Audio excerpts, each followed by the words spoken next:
Hello world, welcome to another episode of Cooking with the Master Chefs with me, Michael Lang. This is the show where I take a recipe from last week's episode of Masterchef. Tonight, a mystery box challenge. Please, be careful, just in case it jumps up. And recreate it here in my kitchen. This week's a little bit simpler than last week. I think every week from this point on is going to be simpler than last week because that beef Wellington kicked my ass. But this week we are recreating Tommy's winning dish, Jambalaya. This is a typical Creole jambalaya with andouille sausage, chicken, beautiful head-on shrimp, and a lot of spicy seasonings. Let's get cooking.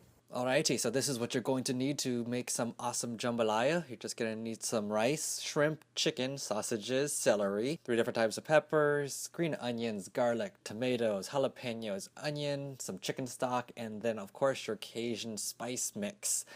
This is a homemade recipe, but you could always just grab the pre-made mix at the grocery store. Once again, full recipe is going to be in the descriptions below. Alrighty, first thing is first, let's go ahead and get the sausages cooking. Go ahead and just toss them in some boiling water and cook them until they're all the way done. Once they're done, go ahead and leave them in the water and just set them aside while you prep everything else so that way they don't just get all dried out. So while the sausages are boiling, let's go ahead and prep all the other ingredients, starting off with the peppers. Basically, we're just going to chop everything up into little bite-sized pieces. A little quick tip to de-seed your peppers. Basically, all you have to do is chop both ends off and then just taking your knife, glide through the center, basically coring it out, and the center should just pop right out with all the seeds attached to it. No fuss, no mess. Once you're done cutting your peppers, go ahead and chop up the celery and your jalapenos. Always be sure to wash your hands after cutting with any type of spicy peppers because you don't want to get the oil residue anywhere on your face or near your eyes because it will sting very badly. I've had personal experience in that. So wash your hands after you cut the jalapenos. Once you've washed your hands, go ahead and chop up the onions and the garlic. Feel free to also chop up your green onions and tomatoes. And there you have it. All the vegetables there are cut and put into the same bowl. The only thing that's not inside here are the tomatoes and the green onions, as we're going to be putting those in at a different time. But all of these are going to go in together at the same time.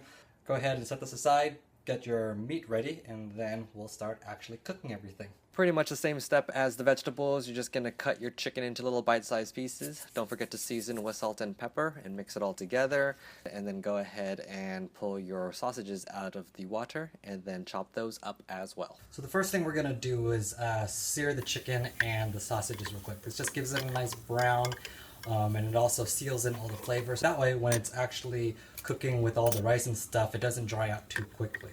You want to do a quick sear. You don't want to leave it on too long because it's going to do most of the cooking while with the rest of the stuff. Once the chicken and sausages have been seared, go ahead and toss in your vegetables.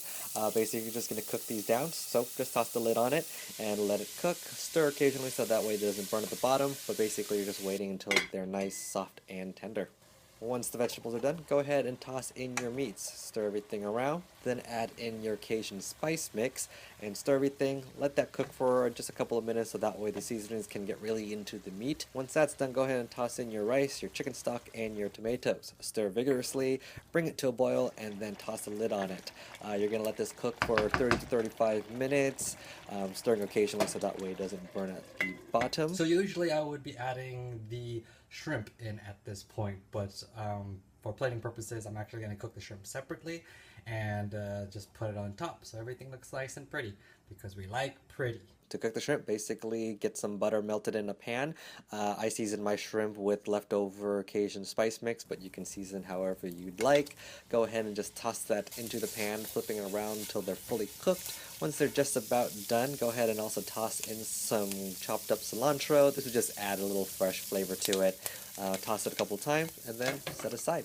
At this point, your jambalaya should be done. You'll know this because all the liquids have basically been absorbed and your rice is fully cooked and nice and tender, which means it's on to the plating.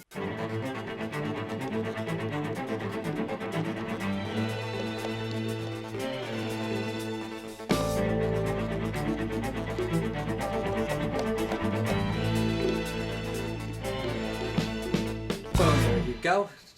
shrimp jambalaya with chicken and sausages. Thank you, Tommy, for letting me create this dish. And thank you, Masterchef, as always, for constantly inspiring me to make more great things. If you want to see more, I'll be here every Wednesday. And hit that like, subscribe, whatever. I'm going to go eat some grub. You guys have a great night, and I'll see you again next week.